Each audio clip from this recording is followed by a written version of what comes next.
prior to the summit, from the 24th to 26th, Ministers of Foreign Affairs of Africa held a retreat in a city called Barda within Ethiopia. The purpose was to think through and have ideas about Vision 2063. As all of you know, last year we celebrated 50 years of OAU and AU existence. 50 years. And I remember I gave a memorial lecture about it here, which was done by all foreign ministers in their respective countries. So now we are seated together to look at the vision of where we want Africa to be in the next 50 years. That's why we have Vision 2063. OAU was founded in 1963, as you know. So 2013 was 50 years anniversary. So where do we want to see Africa in the course of the next 50 years? So we are developing a vision, benchmarked in 10-year development benchmarks to see how we can move Africa into a united, prosperous, and peaceful continent. The major issues that we are discussing then were unemployment, especially among the youth and women, and lack of social protection. We are also looking at increased income inequalities, because now in Africa, 6 of the most unequal countries in the world come from Africa. We're also looking at poverty, which is characterized by lack of industrialization, declining agricultural productivity, rising food and nutrition insecurity, and poor and ineffective economic and inefficient administrations. So the vision we are developing is we say we need to be more involved in new technologies and innovation, including human capital development,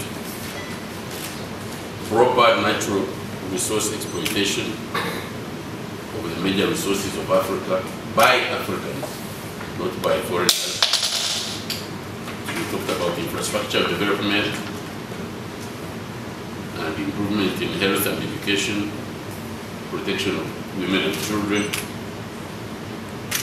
agricultural-driven infrastructure transformation, promotion of private sector as a key development partner to increase employment and value addition to Africa's natural resources. We also talked about redefining the role of the state in future development of Africa, because Africa has swung from extremes in the 60s, 70s, and pretty much of the 80s.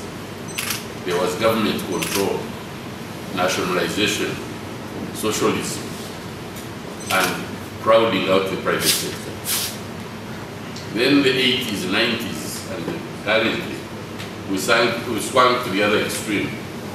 Privatization, liberalization, I don't know what is Asian, but everything was said. Government has no role in running industrialization projects.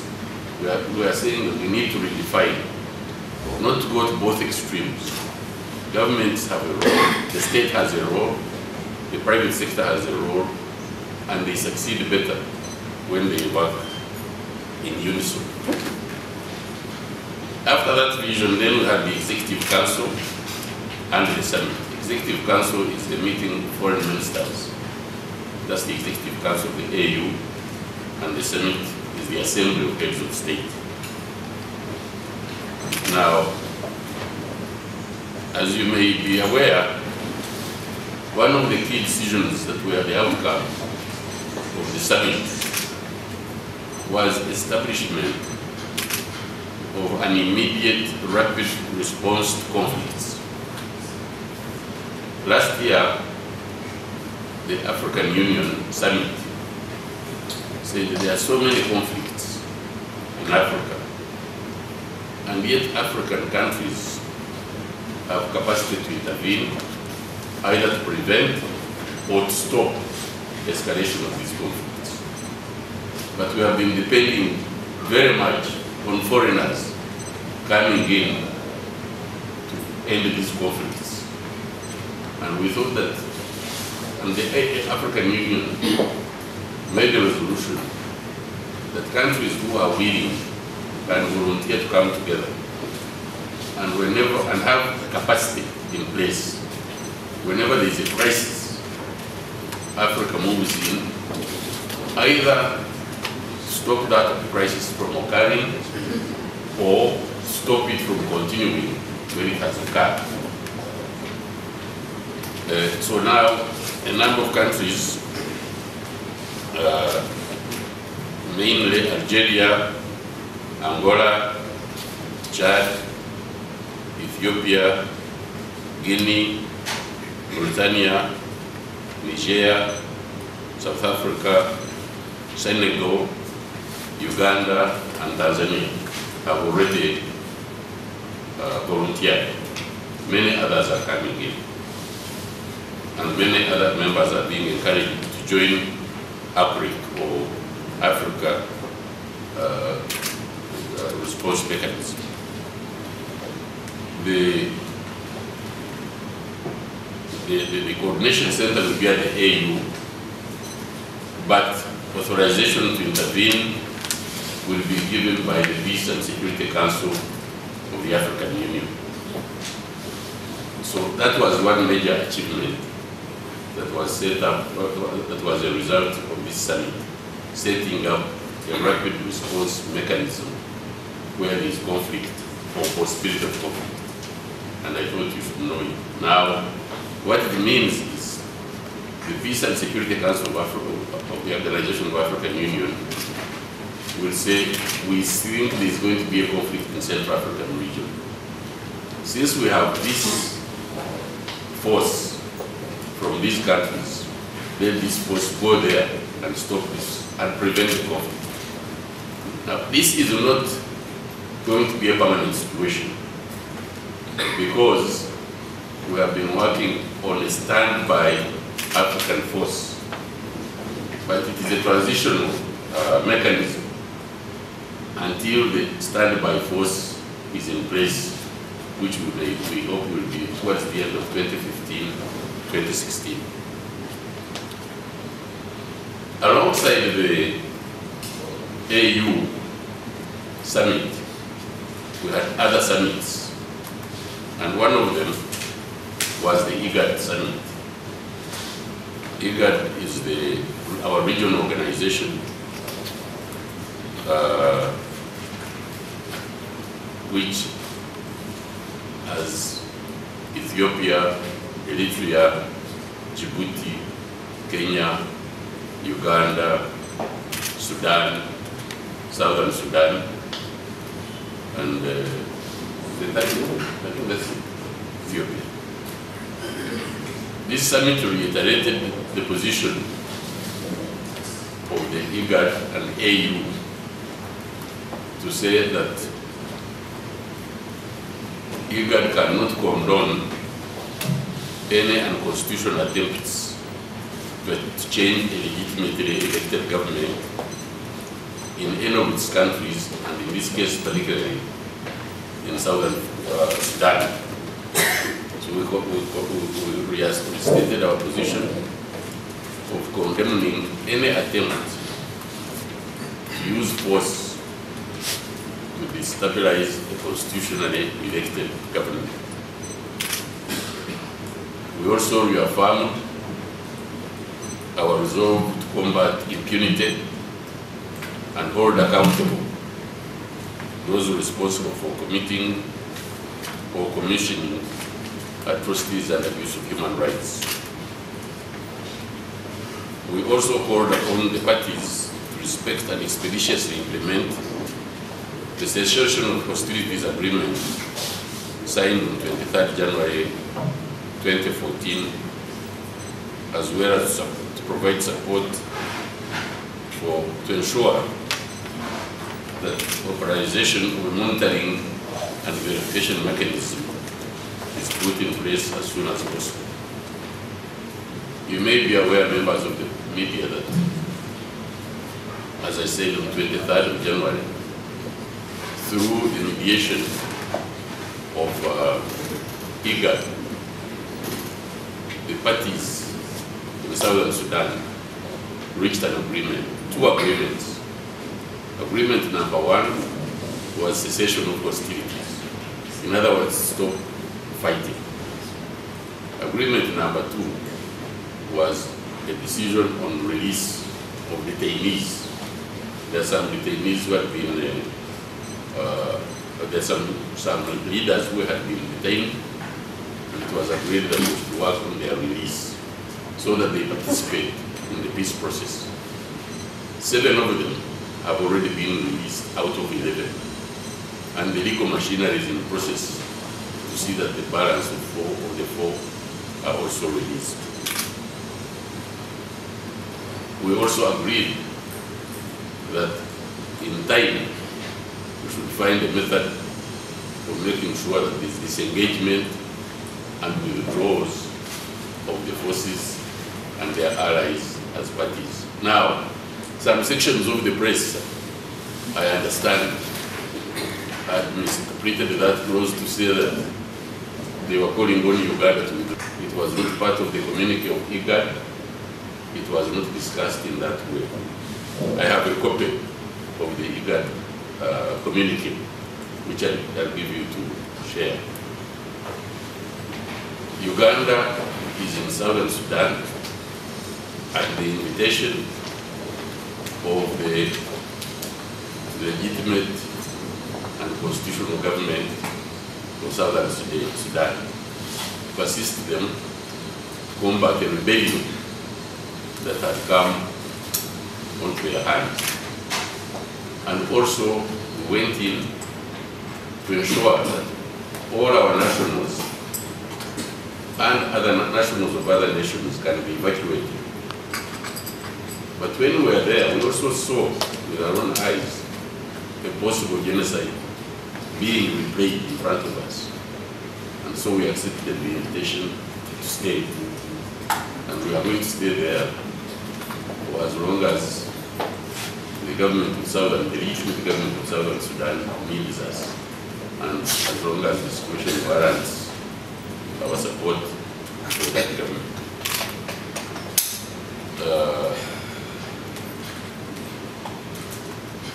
Then there was a summit of the Peace and Security Council.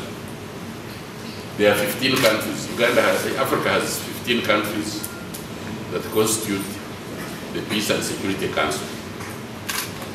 And we happen to be members. We got elected last year to be members of the Peace and Security Council. Others have been re-elected now, Ethiopia and Tanzania in our region, South Africa and others in their own regions.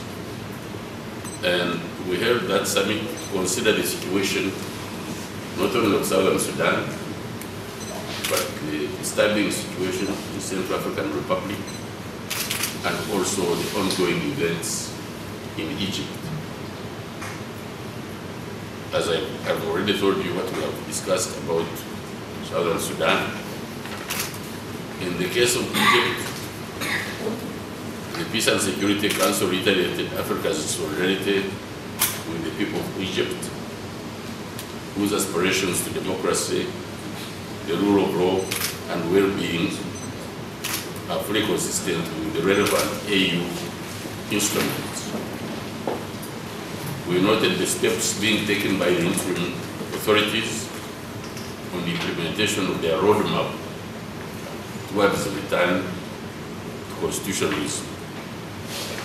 This roadmap was outlined on the 3rd of July 2013, which is basically they have adopted a new constitution through a referendum, which was held on the 14th and 15th of January, and they have had a decision to hold presidential elections to be followed by legislative elections within a period of 60 days. We urge the interim authorities to ensure the broadest possible participation in the forthcoming elections under the new constitution, and that these conditions should be held under conditions of freedom, fairness, and transparency, in consonance with the relevant AU instruments, mainly our Charter on Democracy and Election Governance. With regard to Central African Republic, the summit expressed concern over the security situation and the resultant worsening of humanitarian situation in Central African Republic. As you all know, there has been some kind of election, so we congratulated the National Transitional Council for electing a lady president, Her Excellency Catherine Samba Panza, who is now the transitional president, and the Prime Minister Andre Nzapayaki, who were elected on 20th January. So these were big milestones at this summit. We also had a meeting of the regional mechanism on the DRC and the region. You will recall that last year we signed an agreement of 11+4 for a regional mechanism to see the return of peace and security in the DRC and also in the region. We had another meeting by heads of state, the African Union, the heads of state of ICGLR, and other signatories like South Africa, like Angola, who were party to this framework. And the Secretary General was represented by his deputy, Secretary General of the UN, was represented by his deputy. And the purpose of this meeting was now to look at the benchmarks on how to achieve both peace and stability and development in the region and in the DRC itself. At this particular meeting, instead of 11+4, Kenya and the Sudan were also admitted as members of this framework. And so they signed as guarantors of this framework, and they are now part of Air Force assets to be able to help the government of Southern Sudan. And it wasn't to Riek Machar's village. It was to repulse the attack by the rebels who were trying to come down Southern Sudan. So we don't have any take. We did. Don't think they are rumors. We employed some of our assets at the request of the government of Southern Sudan in defense of a legitimately elected government, that together we should work and set up a commission of inquiry about any atrocities that may have been committed by either party. But this is really to say the AU remains seized of the matter, but we will work through IGAD, which is the regional mechanism and the regional body. So they are in support of the efforts being undertaken by IGAD. Overall, on APRI, which is the African Rapid Response Mechanism, what has been agreed is that the countries in Africa that have volunteered have different capabilities. Some have money, others have men, others have equipment, others have, for example, airlift capacity. So what we have said between ourselves, let's make pledges. If you take the example of Algeria, Algeria has offered airlift whatever force you want to take it in the place where it is offered. South Africa and Angola, for example, have offered both men and resources and finance. In some cases where we don't have enough resources or airlift capacity, we offer men and who can actually do the work. So we have had, the point is that now we have a mechanism where if there is conflict in Africa, we don't wait for the Europeans or the Americans to agree to come in like was in the case of Mali. We could now use ECOWAS or this African force to immediately intervene and stop the deaths that always follow these conflicts. What's our pledge? We have pledged the battalion. Now, with regard to the coast in southern Sudan, we have been using our assets first of all to evacuate. We have evacuated 40,000 Ugandans who lived in Sudan, and were in danger, mortal danger, of being caught up in the civil war and being killed, mortal danger. And I think some of you members of the press, for a change, you should praise this government for its rapid intervention to save lives of Ugandans. And because we are there to save lives of Ugandans and evacuate them, we also provided conditions for other countries, the Americans, the British, the Kenyans, to evacuate all their citizens. Because we remain in charge of Juba Airport, and they could bring in their planes and take them, and even parts of Bor. As to expenses for the time being, we are shouldering our expenses in intervention, but we shall find a mechanism of dealing with the Sudanese government as we go ahead, South Sudanese government. My colleague, Honorable Liam, will answer the second part. The first part of APRIC and this rapid response force, whether it will help us intervene in South Sudan, we are discussing that matter. It has just been put in place, but it's only not only South Sudan, but also maybe Central African Republic. About the speaker and what he said, I think Henry can answer that. I think you keep coming back to this question was answered explicitly by the President, and in made his speech, the President made it very clear that the cost, we cannot put a cost on saving life in South Sudan in the first place. The UPDF is there, they saved hundreds of thousands of lives, which would have not been there, would have been a disaster, onslaught, if the UPDF had not been there. Number two, in terms of the gains Uganda would get, or is bound to get, for peaceful South Sudan, it will be more than the cost of the UPDF being there. Already you're seeing how buses, loads of Ugandans are returning into South Sudan. Already you're seeing lorries after lorries going back in South Sudan. And all these are revenues that Uganda will get with the peaceful South Sudan. So the gains that we're going to get from the peaceful South Sudan is more than and above the cost that we're spending to be there on the ground, which in addition we're saving lives as well. Someone from Zimbabwe is benefiting from the peace and stability of Southern Sudan. Ahmed is from my area. He comes from a place called Gambis.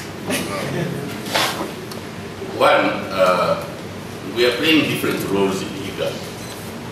Kenya so far, Ethiopia so far, and even Sudan have put in a lot of humanitarian assistance into Southern Sudan. But also, Ethiopia and Kenya are playing a mediation role. There is a former foreign minister of Ethiopia, Seyum Musfin. There is General Simbio from Kenya, who are the mediators. And that puts them in a bit of a difficult situation in terms of sending in forces. But we have agreed with them that, and we have their support. If you read the IGAD communique of 27th December in Nairobi, it totally endorsed and supported Uganda's intervention, and it submitted to stop the carnage that was going on in Southern Sudan. So everybody is making different contributions, and we're making our own. With regard to that support of M23, first of all, and I think Henry will add, when the M23 fled to Uganda, they were all disarmed.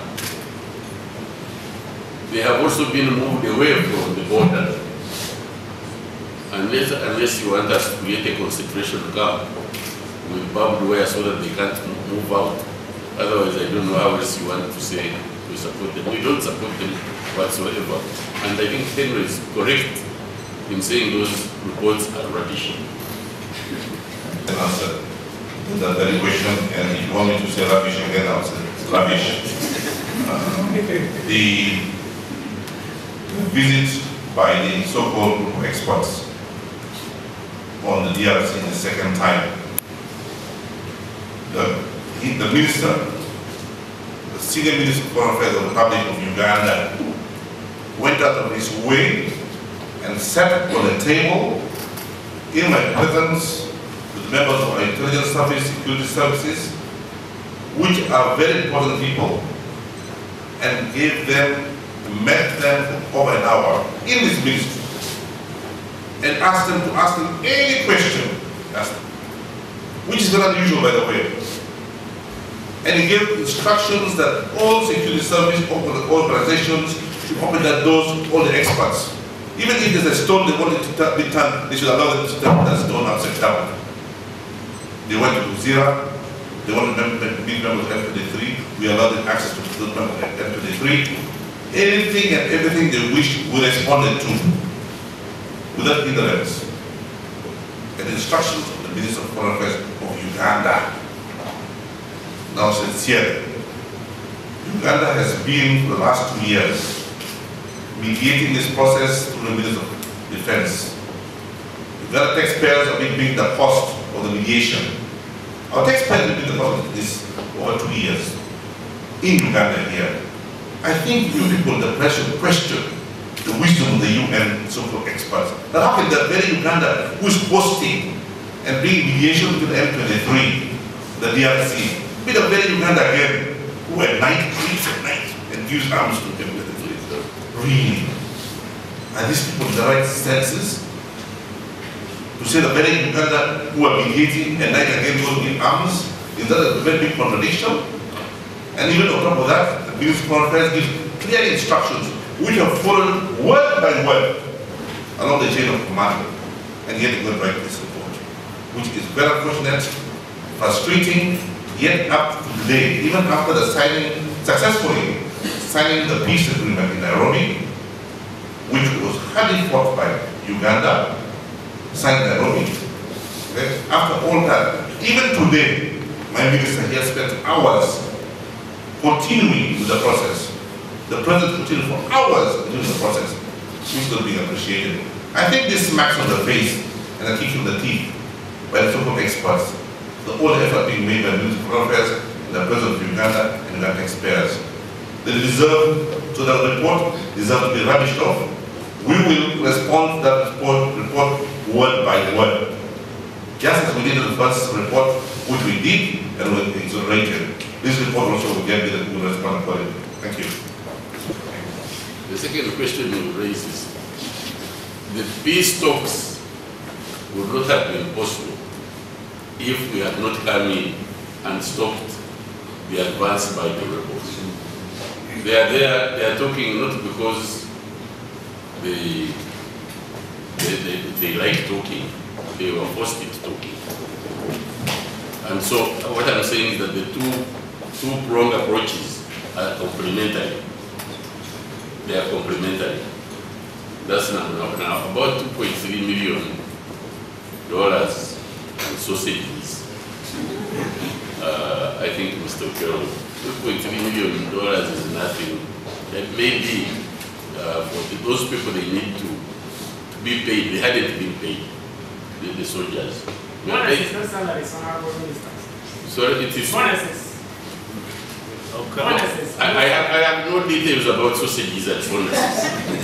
Let's leave it at that, Mr. But I don't want to add anything. Mr. Okello here underestimates what the UPDF is made of.